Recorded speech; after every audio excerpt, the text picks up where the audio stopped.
Attention, attention, je m'excuse. Hein. Toute la journée, j'étais occupé. J'étais à une conférence, donc je n'ai pas pu faire de vidéo. Par contre, j'ai beaucoup posté. J'ai abordé la thématique spirituelle, religieuse. Et j'espère que vous avez été édifiés. Je sais qu'il est un peu tard et que parmi vous, beaucoup sont déjà au lit. Mais c'est pas grave. Demain, ceux qui ont l'occasion écouteront la vidéo. Ok? Donc, on parlera en détail ici du peuple élu de Dieu. Je précise, cette vidéo n'est pas antisémite. Ceux qui s'appellent aujourd'hui les Juifs, je n'ai pas de problème avec eux. Moi, mon souci, c'est un souci historique, n'est-ce pas? On se soucie des choses de l'histoire, notre histoire à nous, peuple noir, peuple bantou, peuple Lécan. Voilà ce qui m'intéresse. À la lumière des évidences archéologiques, historiques et littéraires, il est important de pouvoir regarder les choses et de pouvoir identifier qui est qui dans l'histoire, n'est-ce pas, non? Voilà. Ici, j'ai mis comme photo, hein. Bonjour Annette, comment tu vas? J'ai mis comme photo de fond l'image du général Nasser, premier ministre égyptien de l'époque, dans les années 50, qui avait sorti une phrase assez importante qui a marqué beaucoup d'esprits. Pour ceux qui le savent, ceux qui ne le savent pas, récapitulatif, dans les années 50, après la Seconde Guerre mondiale, il y a eu un mouvement qu'on appelle le sionisme, qui a demandé que les ressortissants juifs du monde entier puissent se rendre en Israël, en Palestine du moins, pour établir un territoire qui est devenu l'État israélien juif. Mais les pays arabes, les alentours, y compris l'Égypte, n'ont pas vraiment appris cette nouvelle avec grand cœur et Nasser a émis une opposition face à cette colonisation de la terre de Palestine. Et une des choses qu'il a dites et qui a marqué les esprits, c'est la phrase célèbre. Hein. Il a dit, et je cite, hein, je paraphrase bien sûr, vous êtes parti d'ici noir et vous revenez blanc. Conclusion, on ne saurait vous accepter. En un mot, dans l'histoire antique de ces peuples qui vivaient dans cette sous-région, donnez-moi une seconde. Hein. Désolé. Les gens m'appellent quand je fais des vidéos et ça c'est vraiment fatigant. Je disais que donc dans l'histoire de ces peuples qui habitaient dans cette région du monde, au Moyen-Orient, au nord de l'Égypte, ils savaient qu'il y avait très longtemps, il y avait un peuple qui maintenait une tradition particulière. La tradition hébraïque, entre parenthèses, le monothéisme, etc. Et ce peuple-là était noir en majorité. Ce peuple a été disséminé, ils sont partis, et ensuite, 2000 ans plus tard, ce peuple soi-disant revient, mais il n'est plus à l'image de ce qu'il était à l'époque. En un mot, d'après Nasser et les autres, ce ne sont pas c'est pas eux les propriétaires de cet endroit. Tu vois, et il a mis l'accent sur la couleur de peau, en disant que vous ne ressemblez en rien à ce que nous savons des descendants d'Abraham, Jacob, etc., etc. Et je dis bien que les noms ont changé. Hein. Les noms qu'on a dans les Écritures, ce sont les traductions, etc. Donc les noms ont été francisés, romanisés, latinisés. Donc les noms, c'est pas trop important. Mais néanmoins, le peuple de l'Alliance, du moins une partie du peuple de l'Alliance, n'avait rien à voir avec ce qu'ils ont vu. Ouais. En un mot, les Askenazis, les Juifs blancs, ils ont dit non, il y a un problème. Il y a un problème. C'est comme si aujourd'hui on parle des Africains et dans 10 000 ans, on dit que les Africains avaient les yeux bleus et les cheveux lisses. Vous voyez un peu le genre de problème que ça crée. Donc, c'était une des raisons du rejet de ces États arabes face à l'installation de l'État d'Israël. Ça, c'est une petite parenthèse. Ouais. Donc, quand maintenant on remonte plus loin dans le temps, on doit essayer de comprendre ce qui s'est réellement passé.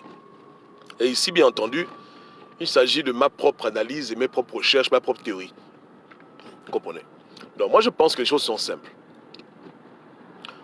Après analyse, hein, déjà, je remarque, hein, et bien que vous aussi vous allez le remarquer, que toutes les photos du monde entier qu'on nous présente de la Terre depuis l'espace ont toujours la même orientation. Pourtant, on nous parle de l'espace comme étant un endroit où il n'y a ni haut, ni bas, ni est, ni ouest. Mais si tu ouvres un magazine maintenant et que tu cherches à voir la Terre, tu verras la Terre toujours placée comme elle est, c'est-à-dire avec l'Europe en haut, l'Afrique en bas, entre parenthèses. Non. À l'époque de nos ancêtres, bien entendu, nous n'avons aucune idée de ce qu'on appelait le nord, ce qu'on appelle le sud. Et la Bible ne vient pas avec une carte, avec une boussole. On sait tous où est l'Égypte parce que l'Égypte, il y a les pyramides. Mais hormis l'Égypte, on ne saurait dire que l'Europe c'est le nord ou que l'Europe c'est le sud. Vous comprenez? Bon, les Européens qui ont traduit les Écritures ont supposé de bout en blanc que, effectivement, tous ceux qui sont au-dessus de l'Égypte, dans le sens du haut, c'est le nord et ceux qui sont en bas, c'est le sud. Mais ça, c'est leur interprétation à eux. Vous comprenez? Nulle part il est écrit que le nord de l'Égypte, c'est le nord qu'eux ils appellent le nord.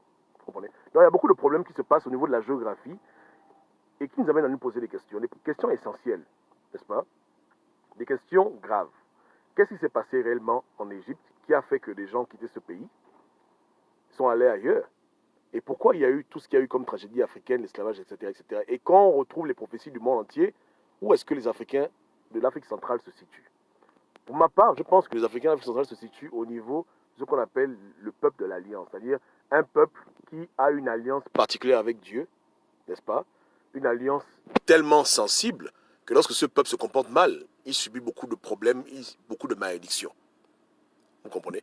Je pense que nous étions en Égypte et que l'Égypte a commencé à aller dans le sens de l'occultisme parce que, comme j'ai dit dans mes posts antérieurs, toutes les plus grandes sectes du monde tirent leur essence des rites égyptiens. La magie même a commencé en Égypte, du moins pour ce qui nous concerne à nous. Hein. Les rites d'incantation, de sortie astrale, tout ce que tu peux imaginer comme rite, etc., tout ça est tiré du livre des morts, tout ça est tiré de l'Égypte antique. Donc c'était le foyer de l'occultisme, et Dieu n'aime pas l'occultisme. Donc à cause de l'occultisme, Dieu a détruit l'Égypte. Aujourd'hui, il n'y a plus d'Égyptiens. Même s'il y a des gens qui se revendiquent être des Noirs d'Égypte, c'est faux. Plus personne ne parle cette langue. C'est hier qu'on a pu déchiffrer les hiéroglyphes grâce à la table de Rosetta, la table de Rosette. Pendant très longtemps, on ne pouvait pas lire les hiéroglyphes. Parce que toute cette civilisation a été éradiquée de la carte. Parce qu'ils se sont donnés à des pratiques que Dieu n'aimait pas. Ouais. Maintenant, en Égypte, il y avait beaucoup de peuples. Dont le peuple de l'Afrique centrale, les Bantous, etc., les Ekans qui étaient en Égypte, et qui ont fui l'Égypte, qui ont quitté l'Égypte. Mais en quittant l'Égypte, je pense que beaucoup de gens ont amené avec eux une certaine connaissance de l'occultisme qui n'a pas plu à Dieu. En un mot, l'art de faire du mal aux gens, l'art d'attacher les gens en vampires, l'art de faire du mal aux autres, et ce qui nous a produit après la tragédie de l'esclavage. Ouais, non. Mais le peuple de Dieu, pour moi, il n'y a rien à faire. C'est le peuple noir. Quand on parle des enfants d'Israël, quand on parle du peuple de la promesse, c'est le peuple qui habite en Afrique centrale. Pourquoi je le dis? Je le dis aussi parce que quand on étudie avec soin les paroles de l'Éternel sur la description géographique de l'endroit qui est supposé être le paradis sur terre, on remarque avec aisance qu'il n'y a pas match. La meilleure terre sur terre, c'est l'Afrique centrale. Il n'y a rien à faire. C'est le meilleur climat, les meilleurs arbres, les meilleures plantes, les meilleurs fruits, l'abondance de tout.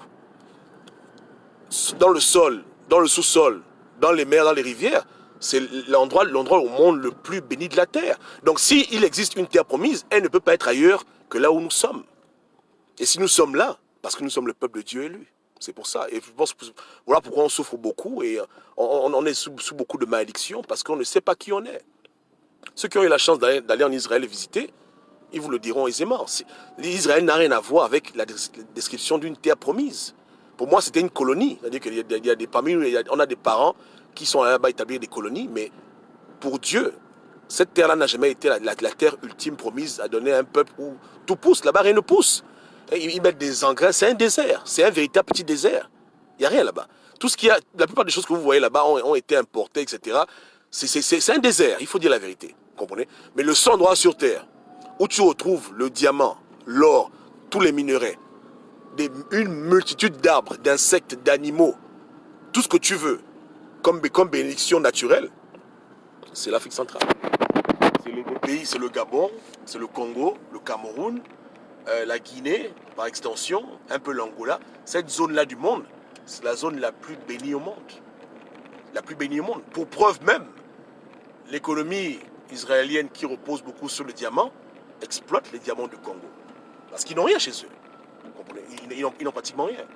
Au Moyen-Orient, ils ont juste du pétrole, ça s'arrête là. À part le pétrole, nos frères arabes n'ont rien d'autre. Rien. Mais nous, on a tout. On a tout ce qu'ils ont et plus encore. Donc, la véritable, pour moi en tout cas, la terre promise sur terre, hein, c'est en Afrique centrale. Conclusion, il y a eu des problèmes au niveau de la traduction, translation, compréhension, ou simplement Dieu n'avait pas voulu révéler aux gens sur ce mystère. Mais nous sommes dans la terre la plus bénie sur terre. Et si on est sur la terre la plus bénie sur terre, parce qu'on est le peuple de Dieu, c'est tout. Et maintenant, lorsqu'on rentre dans les Écritures et qu'on fait une analyse concise de nos mœurs, traditions, vis-à-vis de la loi de Moïse, des lois de Moïse, parce que Moïse, bon, comme je disais tout à l'heure à mes frères kémites, hein, qu'il faut qu'on arrête. Hein, quand on parle des 10 commandements de Moïse, il n'y a pas que 10 commandements dans la Bible de Moïse. Ouais, il y en a environ 600 et quelques. Les gens lisent juste la partie qui les arrange, mais ils ne savent pas qu'il y a plus que ça. Par exemple, tu ne coucheras pas avec un homme, c'est écrit dedans. Donc, c'est pas dans les 10 commandements. Comprenez? Donc, il y a plein de commandements que Dieu a donnés aux hommes par l'intermédiaire de notre ancêtre Moïse, qui ne s'appelait pas Moïse, mais c'est pas important, et qui sont là. Maintenant, quand on compare nos mœurs, nos traditions, bantou et kan, avec les Saintes Écritures, on retrouve 90% de similitudes. Dans les us et les coutumes, c'est pratiquement tout ce qu'on fait. Nous maintenons la généalogie comme c'est écrit dans les Écritures.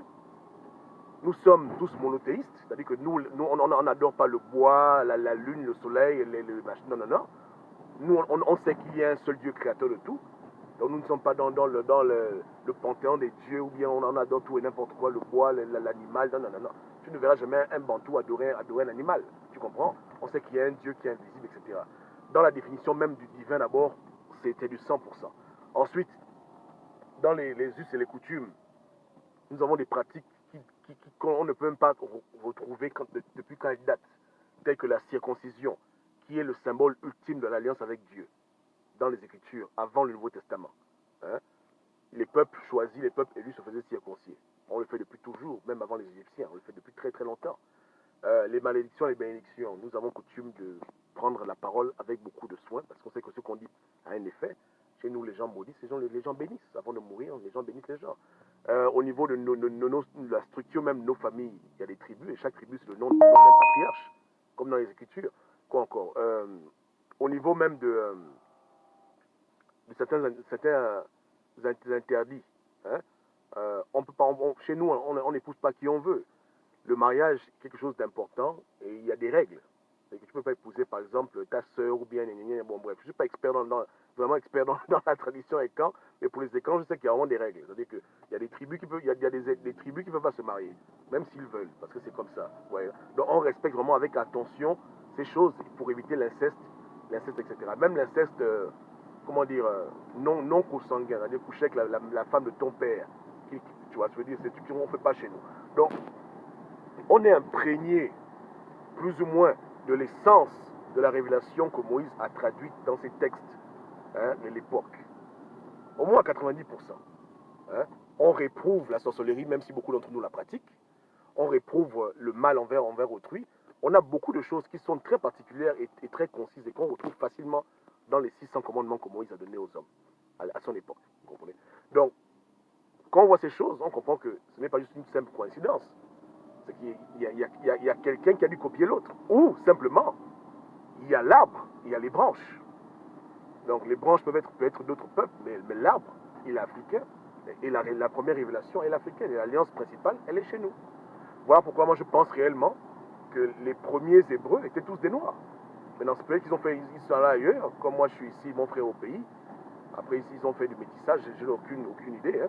Mais aux origines même, hein, tout ce monde-là, Abraham, Jacob, etc., tous ces ancêtres-là, c'est notre famille.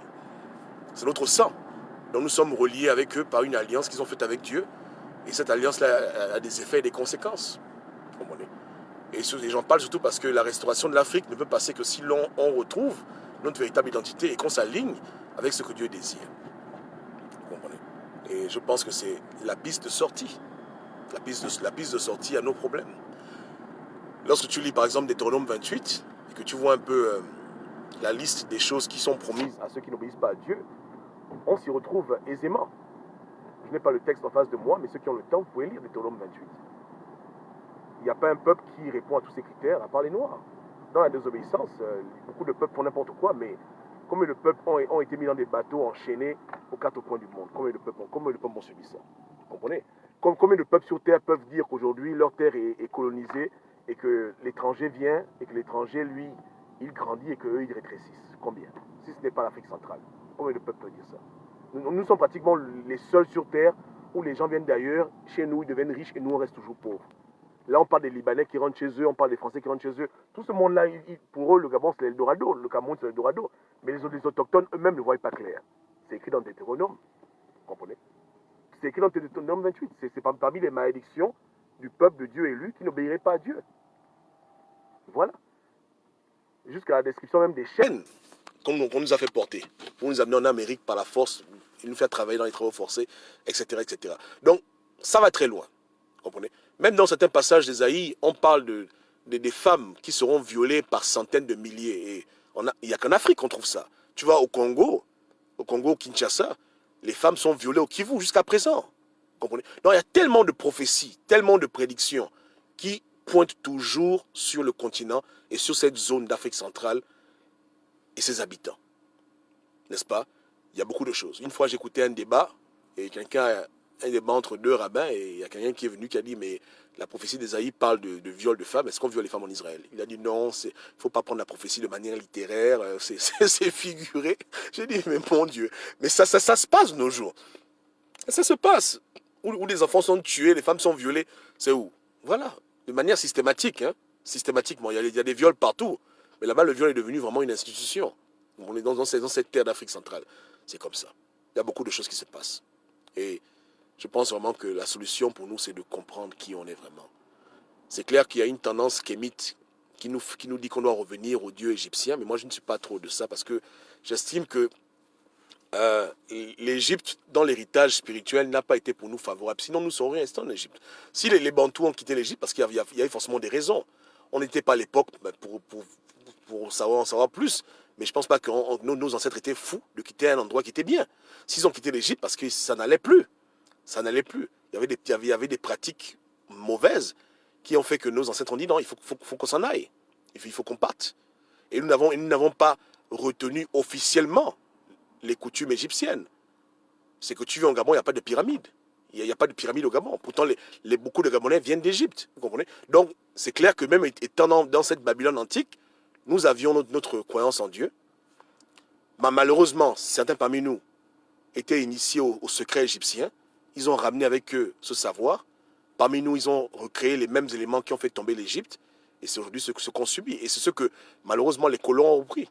Les colons ont créé leur société secrète autour des mystères égyptiens. Donc, quand tu vois des Blancs avoir l'inspiration de mettre les peuples d'Afrique centrale, d'Afrique en général, en esclavage, leur inspiration leur vient simplement de leur adoration aux dieux égyptiens. Moi, en tout cas, c'est ma conclusion. Hein.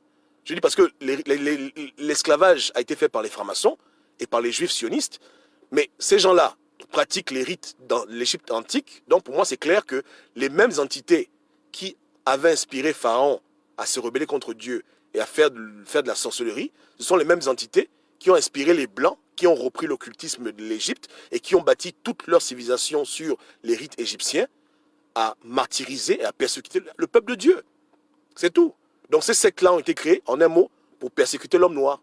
L'homme noir qui est le vrai enfant de Dieu, l'homme noir qui est l'héritier spirituel de Dieu, l'homme noir qui a l'alliance avec Dieu, ce peuple particulièrement bantou. Voilà. Et les Égyptiens, c'était nos frères, c'était noir. Mais il y a bénin noir, il y a noir et noir. Eux, ils ont choisi de faire l'occultisme et d'adorer plusieurs dieux. Nous, on n'était pas comme ça. Donc, le retour au kémitisme, moi, je dis attention. Parce que nous les Bantous, on ne connaît pas ça. On n'adore pas le soleil, on n'adore pas la lune, on n'adore pas Ra, etc., Osiris, Isis, imagine, non, non. Nous, on a un seul Dieu, on a Eyo, ça s'arrête là. Et c'est le combat de toujours. Le combat entre le Dieu unique et les autres dieux. C'est un combat qui date depuis très longtemps. Donc Moïse a inauguré le Baal, parce que Moïse était le premier à se mettre debout contre la magie égyptienne. Et quand on lit les Écritures, on voit de quoi ils étaient capables. Ce n'étaient pas des enfants. Hein, les Égyptiens étaient capables de grands prodiges et de grandes choses, mais pas avec la puissance de Dieu, avec la puissance des anges déchus.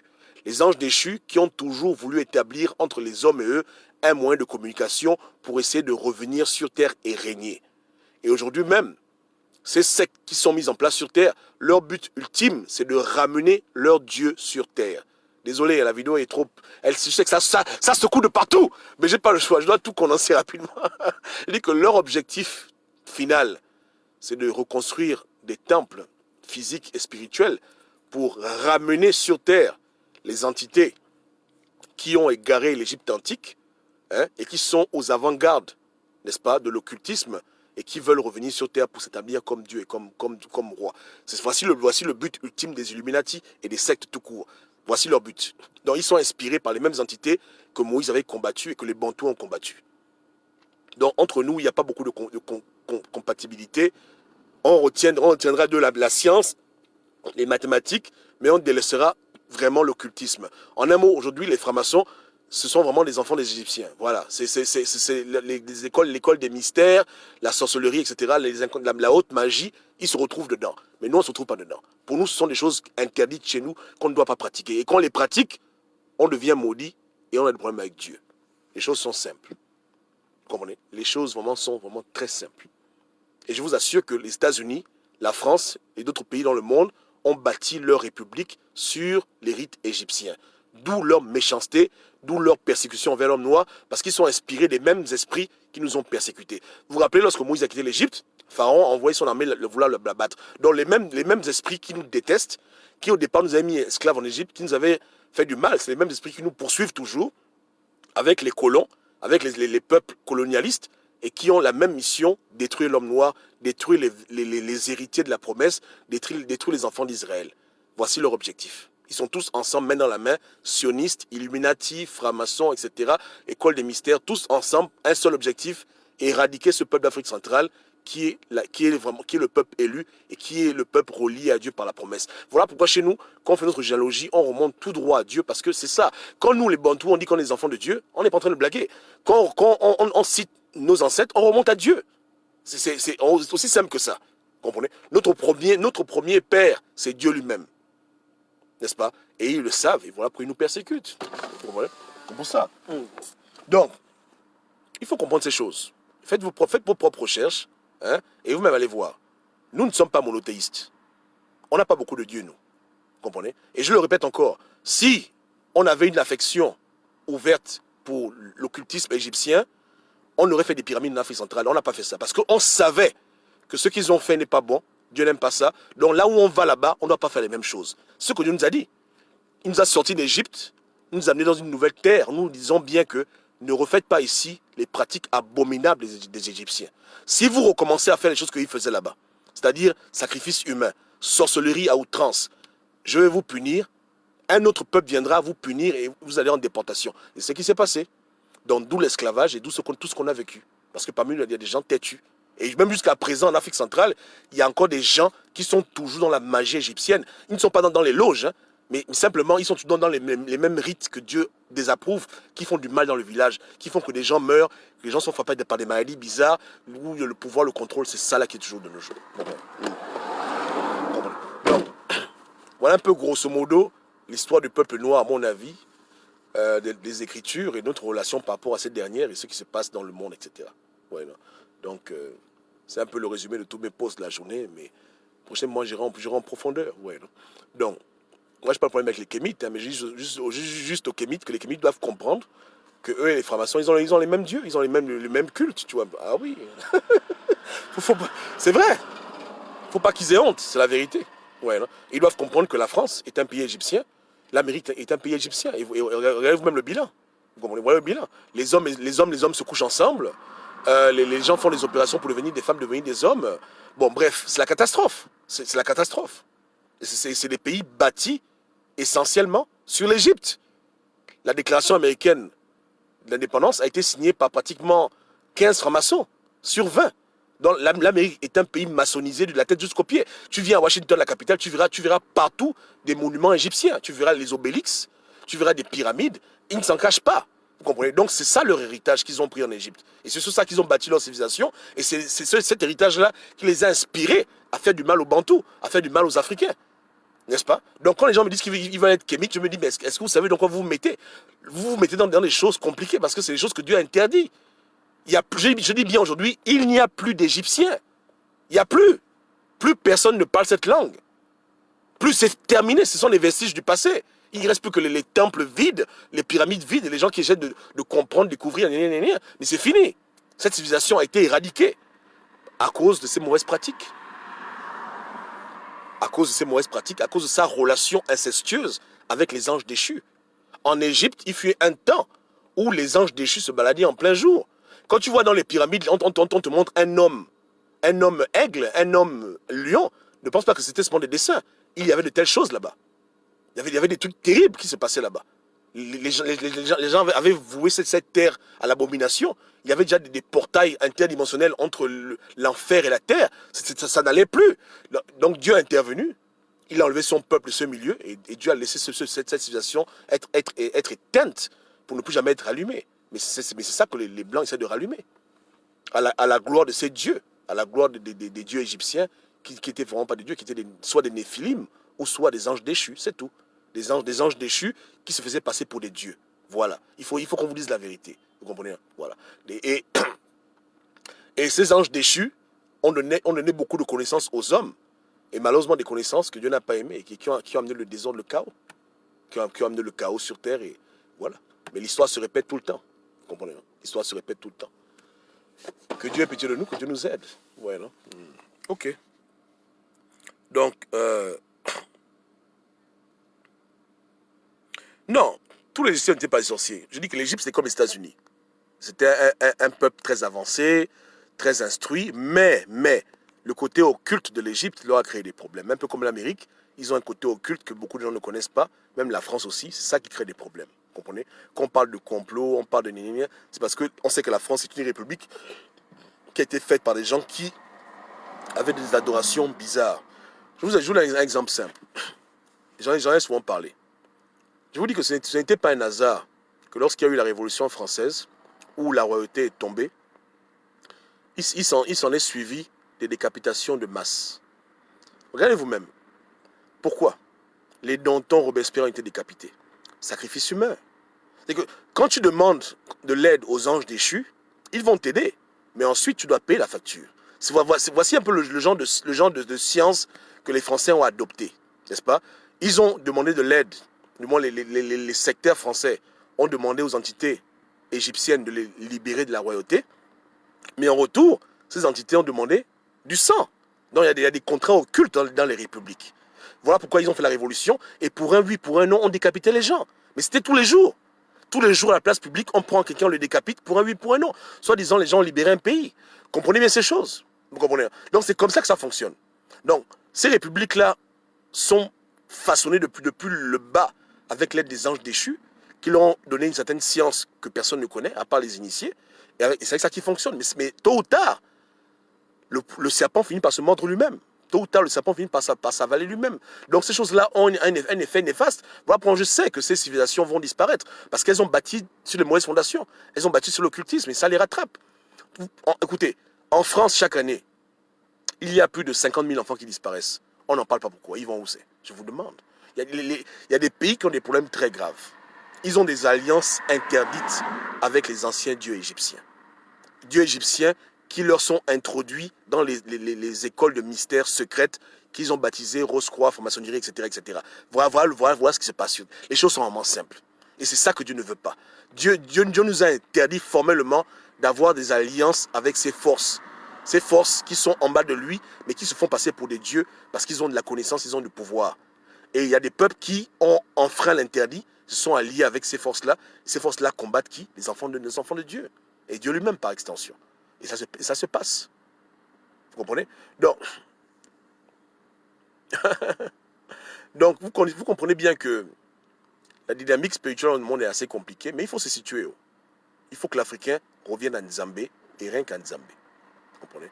C'est-à-dire qu'on doit savoir qui on est, parce que c'est quand on est qui on est qu'on évite des problèmes. Il y a beaucoup de nos pratiques qu'on dit ancestrales, qui ne sont pas nos pratiques ancestrales, qui sont simplement les restants de l'occultisme égyptien. Et c'est clair, partout où il est, ça entraîne malédiction. Les femmes stériles, les enfants meurent, les gens meurent bizarrement, les gens sont bloqués, ils ne réussissent pas. C'est ça la conséquence de l'occultisme. Et dans nos familles, ça existe. Parce qu'il y a eu toujours une personne têtue.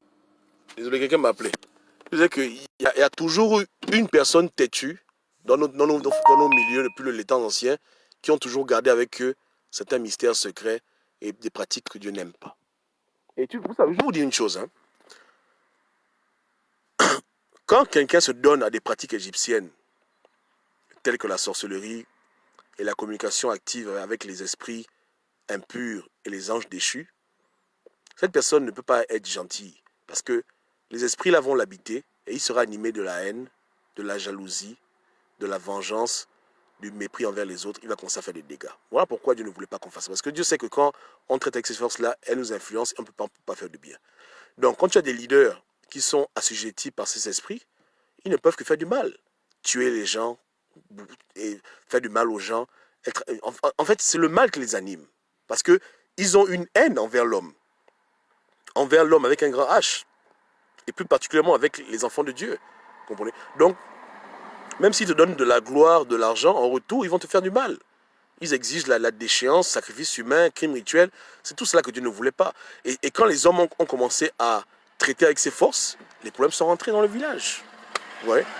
Et voilà pourquoi Dieu nous a beaucoup punis, parce que Dieu n'aime pas ça. Et c'est un problème qui date depuis très très longtemps. Depuis très très très longtemps.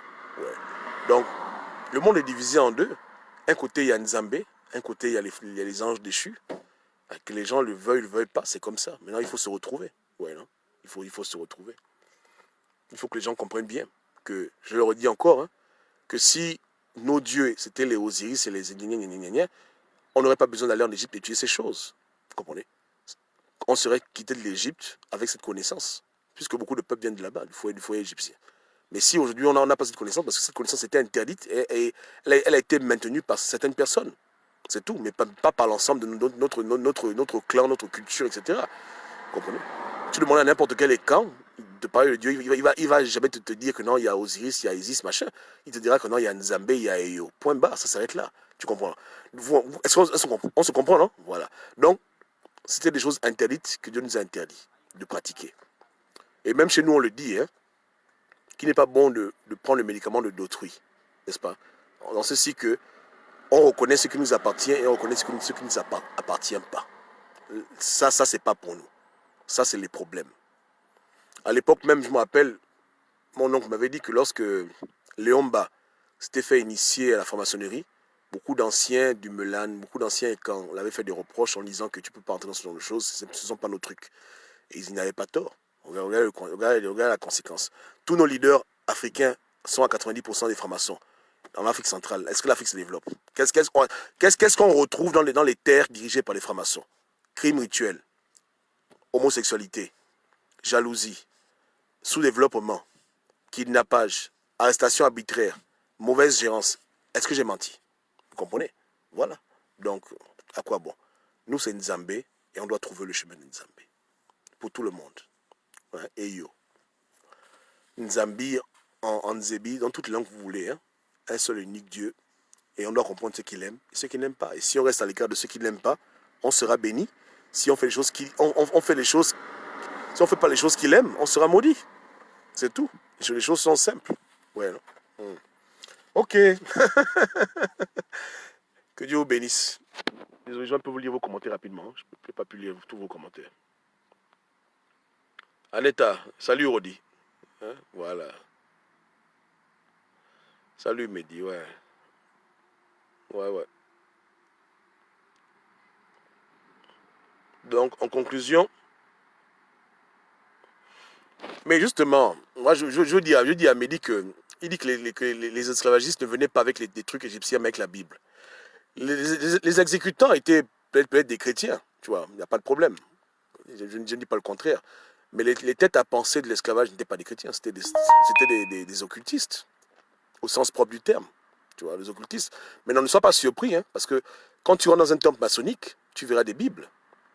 La symbologie est égyptienne, mais le livre qu'ils lisent le plus, c'est la Bible. Donc, sûrement, c'est une duplicité de leur part, ou bien, bon, je ne vais pas les juger, parce qu'ils sont libres de faire ce qu'ils veulent. Hein. Moi, je n'ai pas de problème avec les francs-maçons. Hein. Ils sont libres. Hein.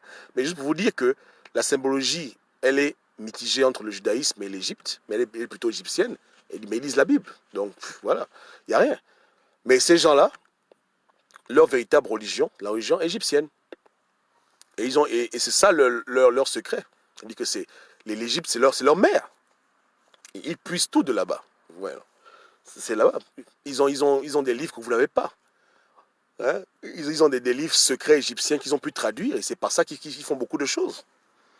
Qu'ils invoquent des esprits, ils peuvent déclencher des tornades, des orages. Ils ont des capacités incroyables. Hein? Vous ne pouvez pas vous rendre compte. Hein? Même devenir invisible, tout ça. plein de choses qu'ils connaissent grâce au mystère égyptien qu'ils ont repris. Donc c'est là d'où vient l'essence de leur pouvoir. Mais justement, les anges déchus leur ont fait comprendre que l'aliment de base des anges déchus, c'est les Noirs. C'est les Noirs, les Bantous. C'est-à-dire que leur puissance dépend de la manière à laquelle ils infligent le mal envers ce peuple. Plus ils font du mal à ce peuple, plus ils prospèrent. Voilà un peu l'équation. Ouais, donc, même s'ils ont pris la Bible rien ne dit de faire du mal aux gens. Mais derrière la Bible, c'était des occultistes. C'est tout. C'était des hommes très riches qui pratiquaient la Kabbale, qui pratiquaient la magie égyptienne. Et puis voilà, et puis basta. Ouais, c'est comme ça. On était en Égypte, tout allait bien, mais dès que les pharaons a commencé à écouter les conseils des anges déchus et nous martyriser et nous faire du mal, nos ancêtres ont dit ça suffit, on dégage. Et ils ont quitté avec l'aide de Dieu. Voilà. Ils ont quitté ce pays pour ne plus jamais y revenir. Ou bien, c'est ça, mais c'est pas ça. Je vous demande à tous, demandez à vos ancêtres pourquoi ils ont quitté l'Égypte sans rien amener. Je dis bien sans rien amener. Ils ont tout laissé là-bas. Bon, pas tout, parce qu'ils ont beaucoup amené la sorcellerie avec eux. Mais à part ça, là, ils n'ont rien amené avec eux. Ni les noms, ni les prénoms, ni les traditions, nada. Ils ont quitté un pays polythéiste, ils sont venus dans le monothéisme. C'est comme ça. C'est tout. Voici les faits. Vous comprenez, hein? Voilà. Tu ne verras pas un temple à Isis en Afrique centrale. C'est interdit, ça n'existe pas chez nous. Il n'y a pas ça chez nous. Pourtant, nos ancêtres avaient vu ça là-bas, mais ils n'ont pas voulu reproduire ça chez nous. Parce qu'ils ont eu des consignes claires. Je ne sais pas si c'était Moïse ou un autre, mais quelqu'un leur a dit non. On sort d'ici, c'est pas pour aller recommencer les mêmes conneries. Vous comprenez? C'est écrit dans les Écritures que si je vous libère, c'est pas pour aller refaire les mêmes trucs dans le désert ou bien ailleurs. Vous devez laisser ces pratiques-là. Ne faites pas comme eux. Laissez tout ça en arrière. Vous comprenez? Laissez ça. Yeke. Voilà. Au niveau des os et des crânes et des reliques, vous voyez vous-même que chez nous, les Bantous, on garde souvent les os et les reliques des ancêtres qui étaient des gens bien, comme le faisait dans les Écritures. Joseph, quand il est mort, il a dit que quand je meurs, amenez mes os avec vous. On a amené ses os. Donc, on a tellement de choses en commun avec les Écritures saintes qu'on dit non, c'est trop de coïncidences. C'est la même chose. Ouais, c'est comme ça. Ouais. C'est un peu comme ça. Dans le Melan, etc., désolé, dans le Biéri, on sait ce que c'est. Le crâne de ton arrière-grand-père. Ouais, tu gardes. Quand on se déplaçait, on se déplaçait avec, certes, pas tout le monde, mais avec certains squelettes qu'on amenait partout. Tu vois, la distance qui est entre l'Égypte et l'Afrique centrale, c'est une longue distance, non? Mais la distance là, on a pu maintenir certains corps, certains squelettes, etc., parce qu'on connaissait la valeur de ces choses-là. Un peu comme les Hébreux, on dit qu'ils ont quitté l'Égypte avec les squelettes de Joseph. Ah, et ses enfants. C'est compliqué. C'est compliqué. Ouais, là. Voilà. Non, le gars, il est mort en Égypte, mais on a amené son crâne jusqu'en Afrique centrale. Terminé. Pareil. Similaire. Ouais, non? Donc, elle est où la terre promise? Ok. Que Dieu vous bénisse tous. Que Dieu nous aide. Bon. Comme je dis, c'est juste ma pensée. Après, il y a peut-être des choses que j'ai pas bien compris, que j'ai mal compris, mais que chacun fasse ses propres recherches. Je mets ça dans la mare pour que tout le monde puisse être intéressé au sujet, et puis chacun va chercher. Et puis on pourra en discuter même dans une émission ensemble. Pourquoi pas? Sans tabou, il n'y a pas de problème. Ouais, mais faites vos recherches et posez-vous les bonnes questions. Qui êtes-vous? C'est tout. Par rapport au monde et où est-ce qu'on en est sur Terre. Et surtout, où est-ce qu'on va. Et celui qui ne sait pas d'où il vient ne saura jamais où il va. Passez une bonne soirée.